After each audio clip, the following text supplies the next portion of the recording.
दोस्तों सोचिए, एक दिन आप गहरी नींद से जगते हैं और आप देखते हैं कि आपकी दोस्त, भाई बहन, माँ बाप, आपके पड़ोसी सभी आपके सामने ही खुदकुशी कर रहे हैं और आप उन्हें बचा भी नहीं सकते। आपके शहर में एक ऐसा रहस्यमयी क्रीचर आ चुका है जिसे अगर आप देख लो तो तुरंत ही आपकी मौत हो जाए, और अगर आप उसे देखना भी ना चाहे तो कुछ लोग आपको जबरदस्ती दिखाना चाहे, तब आप क्या कहेंगे? कैसे बचाएंगे खुद को और अपने परिवार को? कुछ ऐसा ही होता है हमारे आज के कहानी की लीड कैरेक्टर सेबास्टियन के साथ। तो कहानी की शुरुआत में हमें सेबास्टियन और उसकी बेटी एना को दिखाया जाता है, जो कि एक दूसरे के साथ कुछ अच्छे वक्त बिता रहे थे। तभी उन्हें कुछ आवाज सुनाई देती है। सेबास्टियन अपनी बेटी एना को एक सेफ जगह पे छुपाकर खुद चेक करने के लिए जाता है। तभी अचानक से वहाँ कुछ रॉबर्स आ जाते हैं जो उसे मारकर उसकी सारी खाने पीने की सामान छीन लेता है। और ये जो रॉबर्स थे वह सभी अंधे थे, लेकिन उनकी सेंसेस बहुत ही हाई थी, जिस वजह से वह इतनी आसानी से उसे लूट सके। खैर, अब एना, जिसको सेबास्टियन ने वहीं पर छुपा दिया था, अब वह उसके पास आता है और वह दोनों बाहर जाते हैं अपनी आंखों पे पट्टी बांधकर। और अब हमें पूरे शहर को दिखाया जाता है, जहाँ हम देख सकते हैं कि स्कूल, कॉलेज, अस्पताल, एयरपोर्ट सब कुछ खत्म हो चुका है। चारों तरफ से तबाही और तबाही। शहर की 90% आबादी खत्म हो चुका है। बचे कूचे लोग यहाँ वहाँ भटक कर अपनी जिंदगी बिता रहे हैं। आगे बढ़ते हुए सेबास्टियन और एना को उनके तरह ही कुछ और लोग दिखता है जो कि खाने की तलाश कर रहे हैं। सेबास्टियन उन्हें कहता है, क्या हम तुम्हारे साथ आ सकते हैं? वह कहता है कि वह 2 दिन से भूखा है और लूट चुका है, और वह लोग अगर उसे अपने साथ ले तो वह उन्हें जेनरेटर की पता बता देगा। इसे सुनकर उस ग्रुप की लीडर उन्हें अपने साथ शामिल कर लेते हैं और फिर वह लोग बेस तक पहुँच जाते हैं, जहाँ पर उसके जैसे ही और भी लोग थे जो उन्हें रहने के लिए जगह देते हैं। एक आदमी सेबास्टियन को डॉक्टर के पास ले जाता है, जो उसकी जख्मों पर मरहम पट्टी लगा देती है। फिर जब वह लोग रात को डिनर करने के लिए बैठते हैं, सेबास्टियन एक आदमी को देखकर हैरान हो जाता है। उस आदमी की दोनों आंखें फूटी हुई थी और वह कह रहा है, कुछ लोग इन क्रीचर्स को देख सकते हैं और वह लोग हमेशा खुली आंखों में रहते हैं, लेकिन फिर भी उन्हें कुछ नहीं होता। और वह ये भी कहता है कि उन लोगों ने उसकी वाइफ को उस क्रीचर को देखने में मजबूर किया था, जिस वजह से उसकी वाइफ ने आत्महत्या कर ली थी और उस दिन उसने खुद को बचाने के लिए अपनी आंखें फोड़ ली थी। फिर सब लोग सोने चले जाते हैं, लेकिन सेबास्टियन नहीं सोता। वह चुपके से उस बस की चाबी निकाल लेता है जिस बस में सभी लोग सो रहे थे। वह उस बस को स्टार्ट करने की कोशिश कर रहा था कि तभी वह डॉक्टर उसे देख लेता है। वह उसे ऐसा करने से मना करती है, लेकिन सेबास्टियन उसकी एक बात भी नहीं सुनती। वह उस बस को स्टार्ट करता है और सीधा बाहर ले आता है। बस को बाहर ले आते ही वह पलट जाती है और तभी वह क्रीचर्स वहां आ जाते हैं और वहां उपस्थित सभी लोगों को खुदकुशी करने के लिए मजबूर करता है। सेबास्टियन दूर खड़ा ये सब देख रहा था। तभी एना उसके पास आती है और उसे कहता है कि तुमने इन्हें आजाद करके बहुत ही अच्छा काम किया। और अब हमें पता चलता है कि वह अंधा आदमी जिन लोगों के बारे में कह रहा था, सेबास्टियन भी उन्हीं में से एक है, और एना असलियत में एग्जिस्ट ही नहीं करता। या तो वह सेबास्टियन की देखी हुई एक विजन है या फिर उन्हीं क्रीचर्स में से एक, और वही उसे ये सब करने के लिए कहती है। अब हमें ये तो पता चल चुका है कि एना सेबास्टियन की विजन है, नहीं तो क्रीचर। उसे तो कुछ नहीं होगा, लेकिन सेबास्टियन, वह क्यों नहीं मरा? उसे क्यों कुछ नहीं होता? ये सब जानने के लिए हमें 7 महीने पीछे जाना पड़ेगा, जहाँ सेबास्टियन एक इंजीनियर था और वह अपनी वर्किंग साइट पर काम कर रहा था। तभी उसे एक कॉल आता है जो उसे बताता है कि शहर में एक खतरनाक वायरस फैल चुका है, जिसकी वजह से सभी लोग खुदकुशी कर रहे हैं। ये सुनकर वह जल्दी से अपनी ऑफिस जाता है, जहां वह देखता है सभी लोग अफरा तफरी मचा रहा है। लोग यहाँ वहाँ भाग रहे हैं। उसकी वाइफ उसे कॉल करता है और उसे इस बारे में बताता है। पहले तो वह इसे एक साधारण डिजास्टर समझ रहा था, लेकिन जब उसके सामने उसकी सहकर्मी अपने गले में फंदा लगाकर लटक जाता है, तब उसे यकीन होता है कि ये सच में हो रहा है। फिर उसे याद आता है कि उसकी बेटी एना अभी भी स्कूल में है, इसीलिए वह उसे लाने के लिए बाहर जाता है। बाहर जाकर जैसे ही अपनी कार में बैठने जाएगी कि तभी उसके सामने एक आदमी बिल्डिंग से नीचे गिरता है। अब जैसे तैसे करके वह मेट्रो स्टेशन तक पहुंच जाता है, लेकिन यहाँ पर भी वह मिस्टीरियस क्रीचर आ जाता है, जिससे पोजेस होकर वहाँ खड़ी सभी लोग ट्रेन की पटरी पर उतर जाते हैं और आत्महत्या करने लगते हैं। इसे देखकर सेबास्टियन को समझ में आ जाता है कि इन क्रीचर्स को देखने पर वह भी पोजेस हो जाएगा, इसलिए वह उस तरफ बिना देखे वहाँ से निकल जाता है। फिर वह अपनी बेटी एना के पास आता है और उसे लेकर एक चर्च पर जाता है, जहाँ एक चर्च मिनिस्टर उसे कहता है, क्या तुम्हें ये सब नहीं देखना चाहिए? उसे लगता है कि ये सब ऊपर वाला कर रहे हैं ताकि वह इस धरती पर आ सके। फिर वह लोग वहाँ निकल जाते हैं और रास्ते में उन्हें लॉरा यानी कि सेबास्टियन की पत्नी मिलती है, लेकिन अफरा तफरी की वजह से वह उनसे अलग हो जाती है और एक कार से एक्सीडेंट होकर उसकी मौत हो जाती है। और ये सीन पूरी मूवी की सबसे हार्ट ब्रेकिंग सीन थी।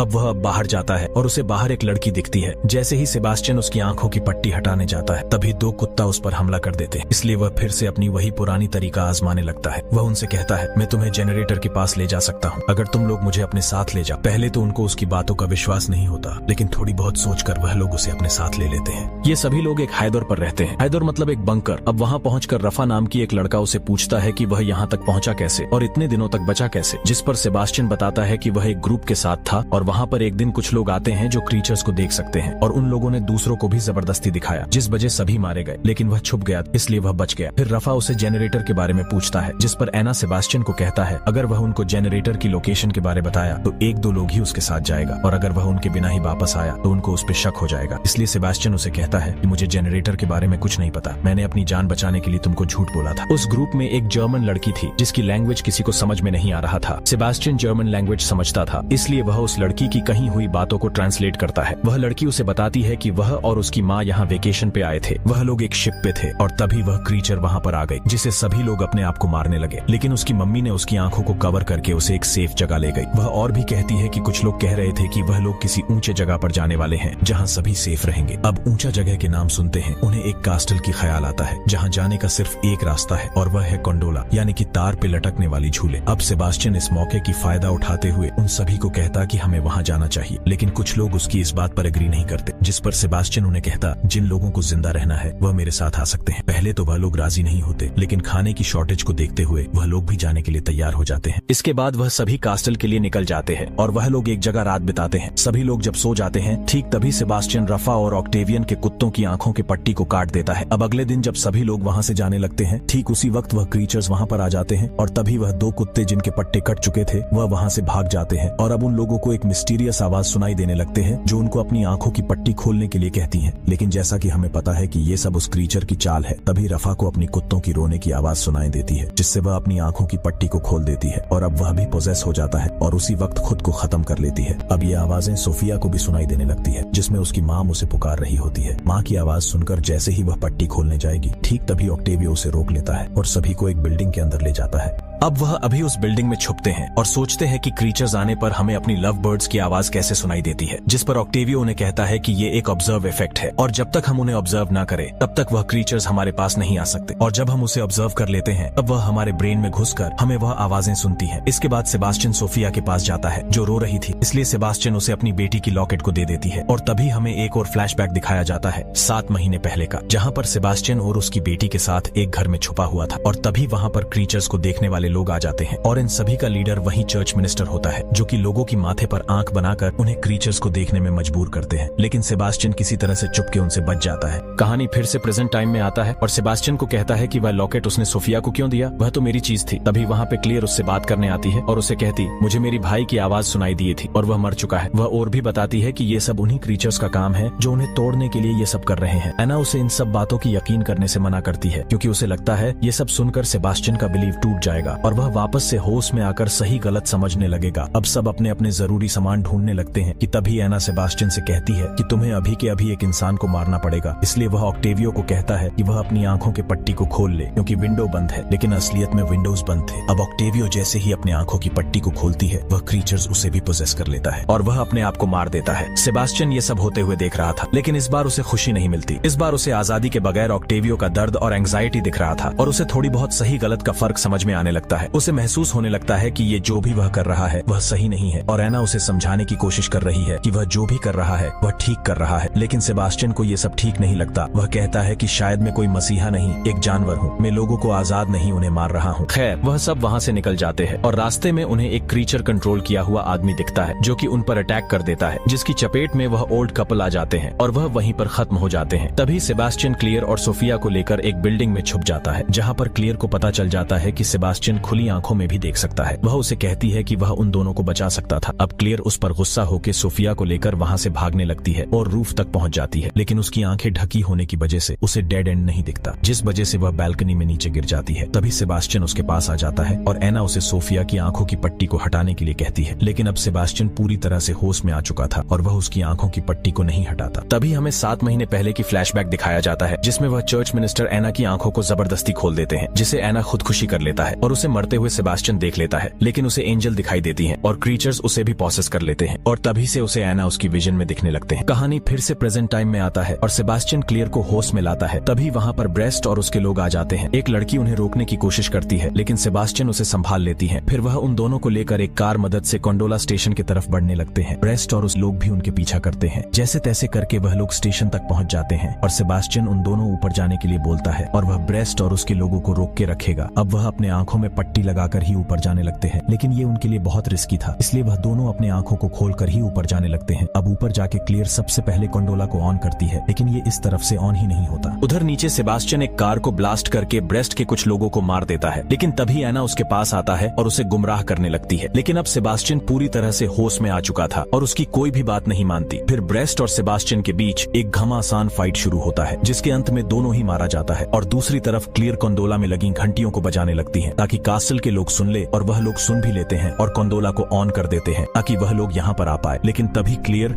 और सोफिया को उस क्रीचर की आवाज सुनाई देने लगती है। वह उन्हें अपने आंखों की पट्टी को खोलने के लिए कहता है, लेकिन वह दोनों खुद को संभाल लेते हैं और कंडोला में बैठकर कासल तक पहुंच जाते हैं। कासल में पहुंचकर आर्मी वाले उन्हें चेक करते हैं कि कहीं ये क्रीचर्स को देखने वाले लोग तो नहीं है, और फिर उनको अंदर ले जाया जाता है, जहाँ पर सोफिया को अपनी मॉम मिल जाता है। फिर क्लियर को डीएनए टेस्ट करवाने के लिए डॉक्टर के पास ले जाया जाता है। डॉक्टर उसे बताती है कि ये जो क्रीचर को देखने वाले लोग होते हैं उन्हें शीर्ड्स कहा जाता है। उनकी डीएनए हम बाकी इंसानों से बहुत अलग होता है और इसलिए वह लोग उन क्रीचर्स को देख सकते हैं। खैर, अब कहानी के आखिरी सीन में हमें कुछ रैट्स और पॉसेस हुई एक आदमी को दिखाया जाता है, जिस पर कुछ साइंटिस्ट रिसर्च कर रहे हैं। इसका मतलब हमें इस मूवी की पार्ट 2 भी दिख सकता है, और उस मूवी में शायद हमें उन क्रीचर्स से लड़ने की और उन्हें इस दुनिया से खत्म करने की घटना दिखाया जाएगा। तो इसी के साथ ये मजेदार कहानी खत्म हो जाता है और मैं आप लोगों से अलविदा लेता हूँ। लेकिन अलविदा लेने से पहले मैं आप सभी के लिए एक क्वेश्चन छोड़ जाता हूँ, हो सके तो कमेंट करके बताना जरूर, इस पूरी मूवी में इंसान और कुत्तों के अलावा और कौन कौन से जीव थे जो कि खुली आंखों में पॉसेस नहीं हुए।